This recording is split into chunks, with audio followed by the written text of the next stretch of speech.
열왕기상 18장. 세월이 흘렀습니다. 가뭄이 든 지 3년째 되던 해에 여호와께서 엘리야에게 말씀하셨습니다. 가서 아합 왕을 만나라. 내가 곧 땅에 비를 내리겠다. 그리하여 엘리야는 아합을 만나러 갔습니다. 그 무렵 사마리아에는 심한 가뭄이 들었습니다. 그래서 아합 왕은 왕궁을 관리하는 사람인 오바댜를 부르러 사람을 보냈습니다. 오바댜는 참 마음으로 여호와를 따르는 사람이었습니다. 언젠가 이세벨이 여호와의 예언자들을 죽일 때에 오바댜는 그 가운데서 예언자 100명을 50명씩 두 동굴에 나누어 숨겨주고 그들에게 먹을 것과 마실 것을 가져다 준 일이 있었습니다. 아합 왕이 오바댜에게 말했습니다. 모든 땅에 있는 샘과 시내를 다 뒤져보자. 풀이 넉넉히 있는 곳을 알아내면 우리의 말과 노새들을 살릴 수 있을 것이고 더 이상 짐승들을 잃지 않게 될 것이다. 왕과 오바댜는 땅을 둘로 나누어 찾아다니기로 했습니다. 그래서 아합과 오바댜는 제각기 자기가 맡은 땅으로 떠났습니다. 오바댜가 길을 가다가 엘리야를 만났습니다. 오바댜가 엘리야를 알아보고 고개를 숙여 인사했습니다. 당신은 나의 주 엘리야가 아니십니까? 엘리야가 대답했습니다. 그렇소. 그대의 왕에게 가서 내가 여기에 있다고 이르시오. 오바댜가 말했습니다. 내가 무슨 죄를 지었기에 당신이 나를 아합의 손에 넘겨 나를 죽이려 하십니까? 당신의 하나님 여호와의 살아계심을 두고 맹세하지만 왕은 당신을 찾으려고 사람들을 보내어 모든 나라 안을 샅샅이 뒤졌습니다. 그 나라에서 엘리야는 여기 없소라고 말하면 아합은 그 나라 왕까지 의심하면서 정말 엘리야를 찾지 못했다는 맹세를 하게 했습니다. 그런데 지금 당신은 나더러 가서 나의 왕에게 당신이 여기에 있다고 말하라는 것입니까? 내가 떠나면 여호와의 영이 당신을 다른 곳으로 데려갈지도 모릅니다.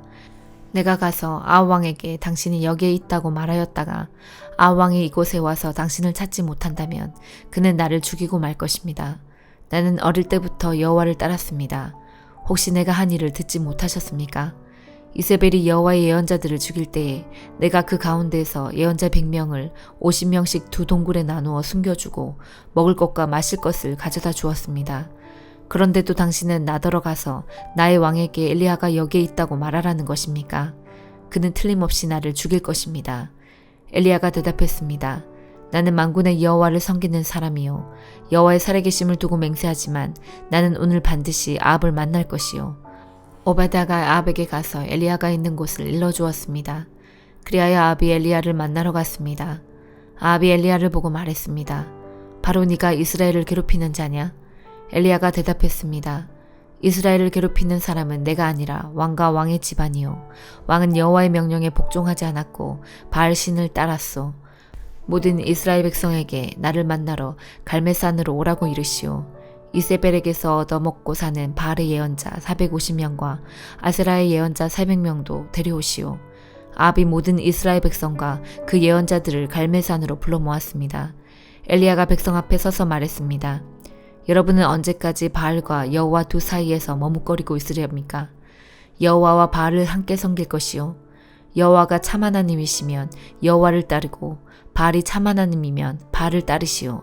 그러나 백성은 아무 말도 하지 않고 잠잠히 있었습니다. 엘리야가 말했습니다. 여호와의 예언자라고는 나밖에 남은 사람이 없소. 그러나 바알의 예언자들은 450명이나 있소. 소 2마리를 가져와 바알의 예언자들에게 1마리를 고르게 하고 그 소를 잡아서 여러 조각으로 나눈 다음에 장작 위에 올려놓게 하시오. 그러나 거기에 불을 지피지는 마오. 나도 나머지 소 1마리를 잡아서 장작 위에 올려놓겠소. 나도 거기에 불을 지피지 않겠소. 당신들 바알의 예언자들이여, 당신들의 신에게 기도하시오. 나도 여호와께 기도하겠소. 기도를 들어주셔서 불을 내리시는 신이 참 하나님이시오.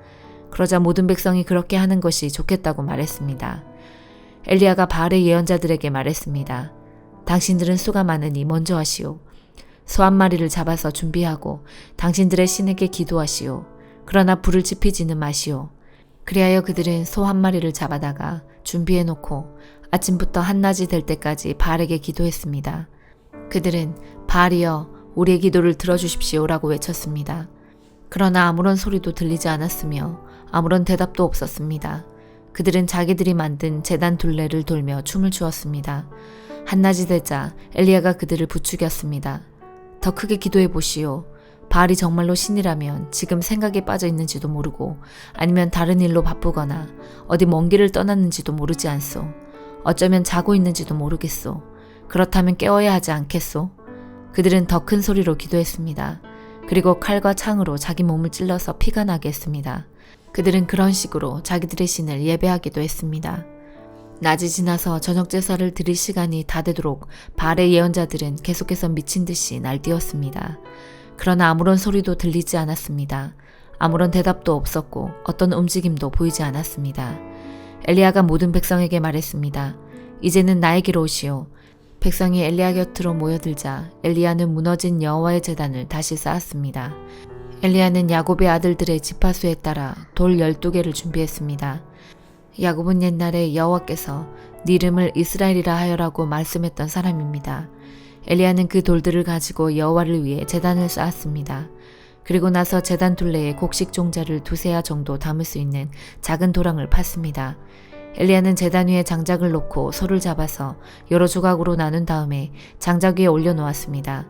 그런 다음 항아리 4개에 물을 가득 채워서 제물과 장작 위에 부으시오라고 말했습니다. 엘리야가 한 번 더 부으시오라고 말하자 사람들이 그대로 했습니다. 엘리야가 또 말했습니다. 한 번 더 부으시오. 사람들이 3번째로 물을 부었습니다.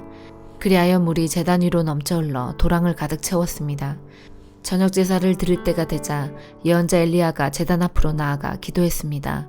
여호와여, 주님은 아브라함과 이삭과 이스라엘의 하나님이십니다.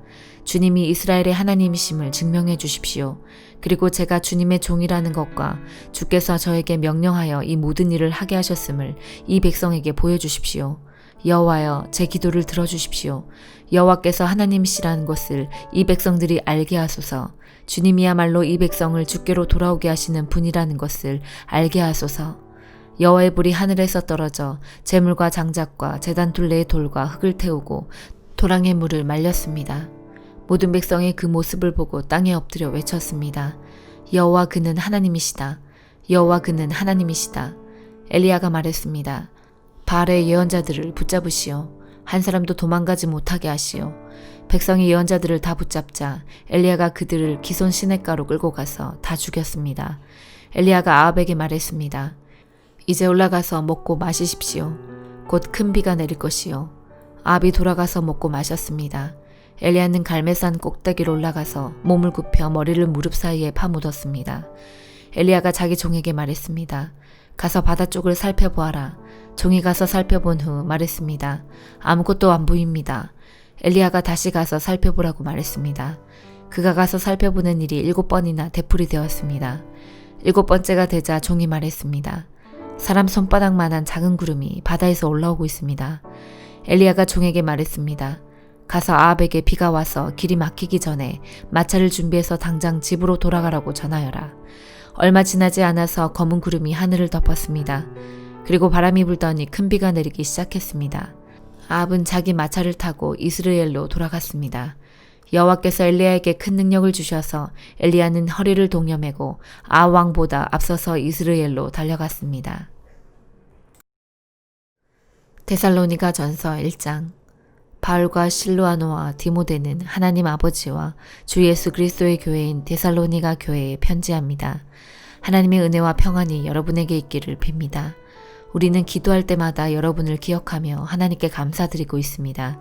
여러분이 믿음으로 행한 일들과 사랑으로 행한 수고와 우리 주 예수 그리스도 안에서 굳건히 소망을 지켜가는 모습을 보며 늘 하나님께 감사하고 있습니다.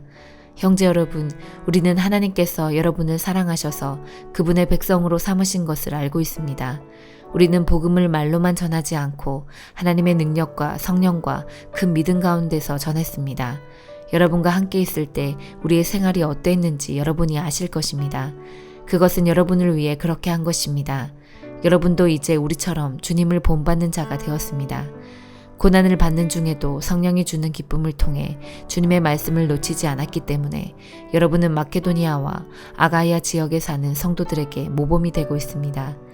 여러분을 통해 주님의 말씀이 마케도니아와 아가야 온 지방으로 퍼졌고 여러분의 믿음도 그 모든 지역에 퍼졌습니다. 그러므로 하나님을 섬기는 여러분의 믿음에 관해서는 더 이상 할 말이 없습니다. 우리가 여러분을 방문했을 때 여러분이 우리에게 잘 대해준 것과 섬기던 우상을 버리고 살아계신 하나님을 믿게 된 것에 대해서 그 사람들이 우리에게 잘 말해주고 있습니다. 또한 그들은 여러분이 하나님의 아들이 다시 오시기를 고대하고 있다고 말해 주었습니다. 그렇습니다. 하나님께서는 그 아들을 다시 살리셨고 그 아들 예수님은 하나님의 노여운 심판에서 우리를 구해 주실 것입니다. 그분은 반드시 다시 오십니다. 에스겔 48장. 지파들의 이름은 다음과 같다. 단의 몫은 북쪽 경계선에서 시작하여 헤들론 길을 따라 하맛 어귀를 지나 다마스커스 북쪽 경계에 있는 하살 에논까지 곧 하맛의 경계까지 이르는 동쪽에서부터 서쪽까지의 땅이다. 아셀의 몫은 단지파를 경계선으로 해서 동쪽에서 서쪽까지이다. 납달리의 몫은 아셀 지파를 경계선으로 해서 동쪽에서 서쪽까지이다. 므낫세의 몫은 납달리 지파를 경계선으로 해서 동쪽에서 서쪽까지이다. 에브라임의 몫은 므낫세 지파를 경계선으로 해서 동쪽에서 서쪽까지이다. 르우벤의 몫은 에브라임 지파를 경계선으로 해서 동쪽에서 서쪽까지이다. 유다의 몫은 르우벤 지파를 경계선으로 해서 동쪽에서 서쪽까지이다. 너희는 유다 지파를 경계선으로 해서 동쪽에서 서쪽까지의 몫을 거룩한 지역으로 지정하여 특별한 예물로 바쳐야 한다.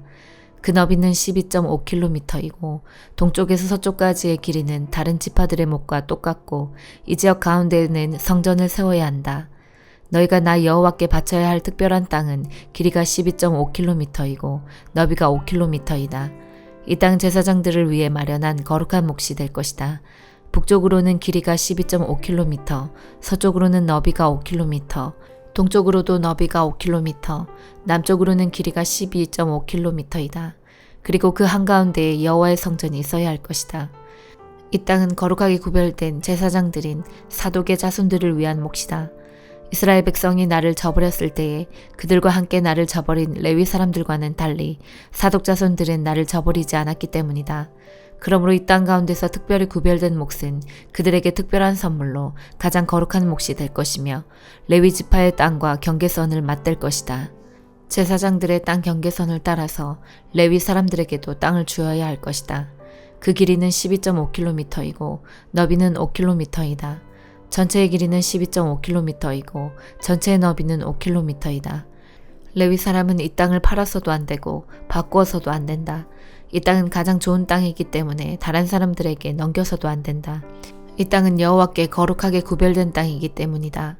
나머지 땅 곧 너비가 2.5km가량이요 길이가 12.5km인 땅은 그 성의 일반적인 용도로 사용할 것이며 주로 집을 짓거나 목초지로 사용하게 될 것이다.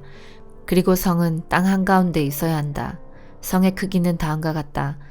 북쪽의 길이는 2.25km가량, 남쪽의 길이도 2.25km가량, 동쪽의 길이도 2.25km가량, 서쪽의 길이도 2.25km가량이다. 목초지로 쓸 땅은 북쪽으로 125m가량, 남쪽으로도 125m가량, 동쪽으로도 125m가량, 서쪽으로도 125m가량이다. 거룩하게 구별한 땅과 붙어있는 나머지 땅은 동쪽으로 5km이고 서쪽으로도 5km이며 이 땅에서 생산되는 것들은 성에서 일하는 사람들의 양식으로 주어져야 한다. 그리고 성에 사는 사람들로서 이 땅을 일구는 사람들은 이스라엘의 모든 지파로부터 온 사람들이어야 한다. 이 전체 지역은 사방이 12.5km 되는 정사각형이다. 너희는 성에 딸린 땅과 함께 거룩한 땅을 주님께 드리는 특별한 선물로 바쳐야 한다. 거룩하게 구별한 땅의 양옆과 성에 딸린 땅의 양옆에 있는 나머지 땅은 왕의 몫이다. 그 땅은 거룩하게 구별한 땅 동쪽 옆으로 동쪽 경계선까지이며 서쪽 옆으로는 지중해까지이다. 두 지역의 길이는 지파들이 차지할 땅의 길이와 같다. 이 땅이 왕의 몫이다. 거룩한 땅과 성전 안의 성소가 그 땅의 한가운데 있어야 한다. 레위 사람의 땅과 성에 딸린 땅은 왕의 몫으로 돌아갈 땅 중간에 자리 잡게 된다.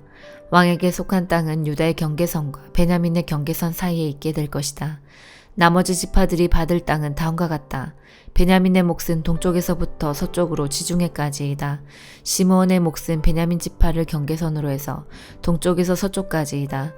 이세갈의 몫은 시몬 지파를 경계선으로 해서 동쪽에서 서쪽까지이다. 스불론의 몫은 이사갈 지파를 경계선으로 해서 동쪽에서 서쪽까지이다. 갓의 몫은 스불론 지파를 경계선으로 해서 동쪽에서 서쪽까지이다. 갓의 남쪽 경계선은 동쪽으로 사해 부근의 다말에서부터 무리바 가데스센까지 이르고 또 거기에서부터 이집트 시내들을 따라 지중해까지이다. 이것이 너희가 제비를 뽑아 이스라엘 지파들 사이에 나누어야 할 땅이다. 이 땅들이 그 지파들의 몫이다. 나 주 여호와의 말이다. 성의 문은 다음과 같다. 북쪽 성벽의 길이는 2.5km 가량이다. 북쪽의 문은 모두 3개가 있는데 그 이름은 르우벤 문, 유다 문, 레위 문이다. 성문의 이름은 이스라엘 지파의 이름에서 따온 것이다. 동쪽 성벽의 길이는 2.5km 가량이다. 동쪽의 문은 모두 3개가 있는데 그 이름은 요셉문, 베냐민문, 단문이다. 남쪽 성벽의 길이는 2.5km 가량이다. 남쪽의 문은 모두 3개가 있는데 그 이름은 시므온문, 이사갈문, 스불론문이다. 서쪽 성벽의 길이도 2.5km 가량이다. 서쪽의 문도 모두 3개가 있는데 그 이름은 간문, 아셀문, 납달리문이다. 이렇게 성에 둘레는 9km 가량이다. 그때부터 이 성의 이름은 여호와께서 거기에 계시다라는 뜻의 여호와 삼마가 될 것이다. 시편 104편. 내 영혼아 여호와를 찬양하여라. 여호와 나의 하나님, 주는 참으로 위대하십니다. 찬란한 위엄의 옷을 입으셨습니다.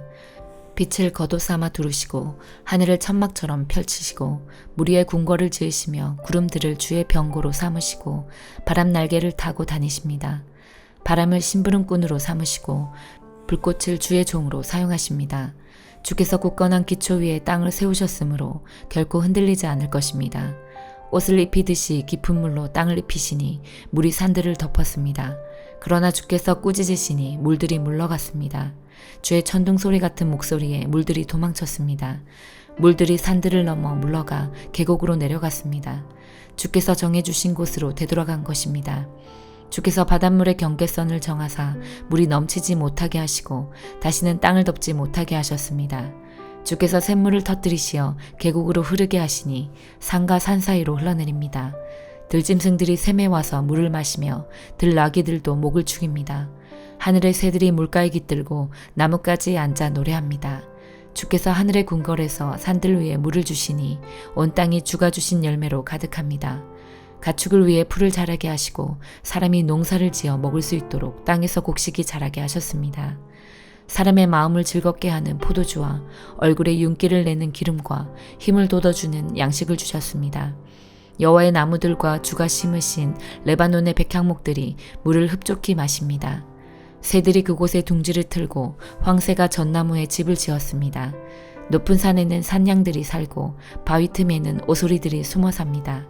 달은 계절을 알려주고 해는 그 지는 시각을 알려줍니다. 주께서 어둠을 드리워 밤이 되게 하셨으니 들짐승들이 어슬렁거리기 시작합니다. 사자들은 먹이를 찾아 으르렁거리고 하나님께 먹이를 달라고 부르짖습니다. 그러다가 해가 뜨면 슬그머니 물러나 동굴로 돌아가 잠자리에 눕습니다. 한편 사람들은 그때 일어나 일하러 갑니다.